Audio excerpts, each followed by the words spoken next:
नमस्कार प्यारे बच्चों, स्वागत है आप सभी का रोशन सर स्टडी पॉइंट पे। और आज की इस वीडियो में हम समझने वाले हैं 11th क्लास, जो कि हमारे राजनीति सिद्धांत का चैप्टर नंबर 7 है, जिसका नाम है राष्ट्रवाद। इस चैप्टर को हम समझने वाले हैं। इससे पहले नागरिकता वाले चैप्टर की वीडियो मैंने अपलोड कर दिया है, तो आप लोगों ने अगर उस चैप्टर की वीडियो को नहीं देखा है तो जरूर देखें। एग्जाम आप लोगों का बहुत ही नज़दीक है, तो मेरी कोशिश रहेगी कि एग्जाम से पहले आप लोगों का सिलेबस कंप्लीट करवा दूँ। MCQ question, important MCQ question हर एक चैप्टर की और इंपॉर्टेंट लॉन्ग क्वेश्चन की जो वीडियो है वो भी बहुत जल्द मैं आप लोगों को प्रोवाइड करा दूंगा। बस आप लोग चैनल से बने रहें, ठीक है। चैनल की वीडियोस को देखिए, वीडियोस को शेयर करिए, ज़्यादा से ज़्यादा अपने फ्रेंड्स को बताएं इस चैनल के बारे में, क्योंकि यार रोशन सर स्टडी पॉइंट पे क्या करवाया जाता है आप लोगों को, जितने भी चैप्टर का जो वीडियोस है वो एक नए तरीके से प्रोवाइड कराया जा रहा है। एनिमेशन का तरीका है ना। जैसा कि मतलब इस तरीके का वीडियो आपको यूट्यूब पे कहीं और नहीं मिलने वाला है। पर यूट्यूब पे आप कहीं भी सर्च मार लेना, जैसा कंटेंट आपको रोशन सर स्टडी पॉइंट पे प्रोवाइड कराया जा रहा है वैसा कहीं नहीं प्रोवाइड कराया जा रहा। तो यार चैनल को सब्सक्राइब करके बेल आइकन को प्रेस कर दो, ताकि मेरे चैनल पे आने वाली सभी वीडियो का नोटिफिकेशन आप तक पहुंच सके। देखिए, आज की इस वीडियो का जो मेन टॉपिक रहने वाला है वो है राष्ट्रवाद। सबसे पहले हम राष्ट्रवाद का अर्थ समझने वाले हैं, उसके बाद हम राष्ट्र की बात करेंगे, राष्ट्र होता क्या है ना। और उसके बाद हम बात करेंगे किसी राष्ट्र का निर्माण कौन से तत्वों को मिला के होता है, ऐसे कौन सी चीजें हैं जिससे किसी राष्ट्र का निर्माण होता है। यानी कि राष्ट्र की विशेषताएं होती है, कुछ साझी विशेषताएं जो कि किसी राष्ट्र के निर्माण में महत्वपूर्ण योगदान देता है, उन सभी तत्वों की हम बात करने वाले हैं। देखिए, ये जो चैप्टर है कुल मिला के 2 पार्ट्स में आपको प्रोवाइड कराया जाएगा। ये फर्स्ट पार्ट की वीडियो है, सेकेंड पार्ट भी मैं बहुत जल्दी अपलोड कर दूंगा। तो चलिए आगे इस वीडियो को हम कंटिन्यू करते हैं, अपने टॉपिक को समझना स्टार्ट करते हैं।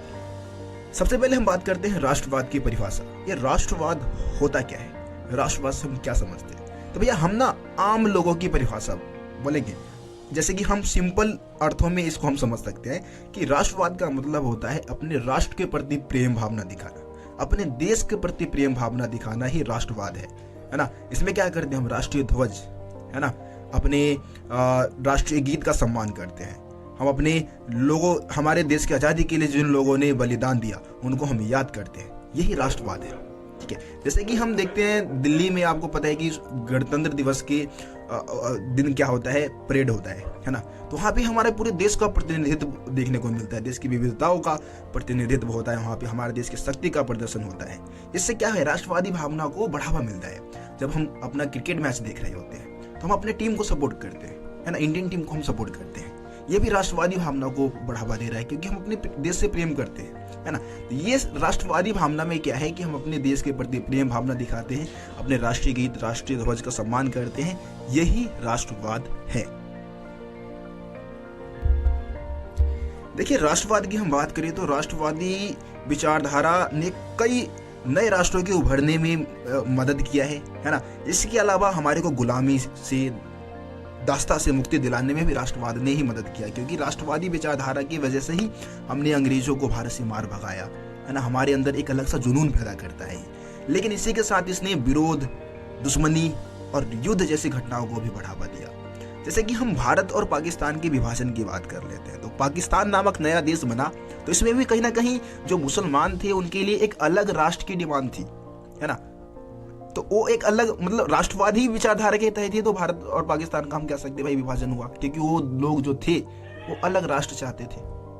इसी तरीके से जर्मनी और इटली के एकीकरण में राष्ट्रवाद ने विशेष भूमिका निभाया, ठीक है। राष्ट्रवादी विचारधारा के तहत ही जर्मन और इटली के जो राज्य थे वो एकजुट हुए। दूसरी तरफ हम लातिनी अमेरिका की अगर बात करें तो राष्ट्रवादी विचारधारा के कारण एक कई भागों में बट गया, है ना, कई संख्याओं में टूट गया, ठीक है। बहुत सारे राज्य उभर के सामने आए। इसी तरीके से हम अगर संसार के और देशों की बात करें, जैसे कि यहाँ पे स्पेन की बात करें, तो स्पेन में बाल्कस एक गणराज्य है, वो स्पेन से अलग होना चाहते हैं। तो ये किस विचारधारा के तहत हो रहा है, राष्ट्रवाद के तहत। वो उनकी अपनी भाषा है, उनकी अपनी संस्कृति है, वो अलग अपना देश बनाना चाहते हैं। इसी तरीके से हम श्रीलंका की बात करें तो श्रीलंका में तमिल है, तमिलों की भाई अपनी राष्ट्रवादी भावना है, वो अपने तमिल भाषा को लेकर समर्पित है, ठीक है। वो अलग देश की मांग कर रहे हैं। तो कहने का मतलब क्या है कि राष्ट्रवाद देश के प्रति प्रेम भावना तो है ही, मतलब इसने कई देशों, इसने साम्राज्यवाद को खत्म करने में, गुलामी, दास्ता को खत्म करने में तो सहायता क्या ही किया, साथ ही साथ हिंसा, युद्ध, है ना, रक्तपात को भी कहीं ना कहीं इसने बढ़ावा दिया है। अब हम राष्ट्र की परिभाषा को समझते हैं, राष्ट्र है क्या। देखिए, राष्ट्र की अगर हम बात करें तो ज्यादातर हद में राष्ट्र क्या है, एक काल्पनिक समुदाय है। राष्ट्र क्या है, एक काल्पनिक समुदाय।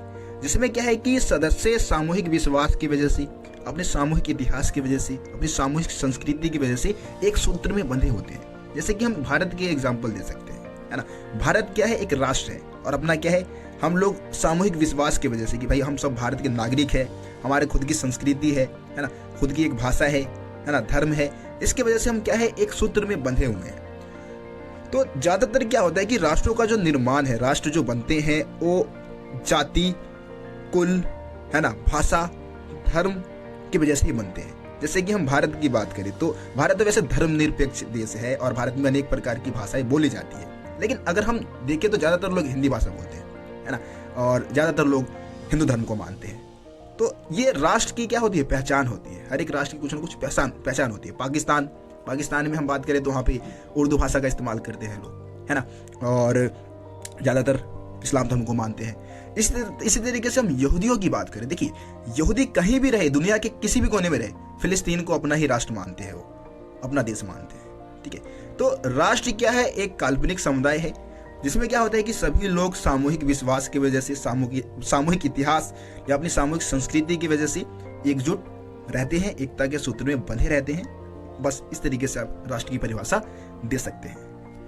अब हम बात करते हैं कि राष्ट्र के निर्माण में मुख्य तत्व कौन से ऐसे तत्व है जो कि राष्ट्र के निर्माण में योगदान देते हैं। कोई राष्ट्र बनता है तो उसके बनने में बहुत सारे तत्वों का विशेष योगदान होता है, या फिर ऐसे आप समझ सकते हैं कि राष्ट्रवादी भावनाओं को प्रेरित करने वाले कौन से तत्व है, ऐसे कौन से तत्व है जो हमारे को राष्ट्रवादी भावनाओं को बढ़ावा देती है, ठीक है। तो इसमें सबसे पहले हम बात करते हैं साझे विश्वास की।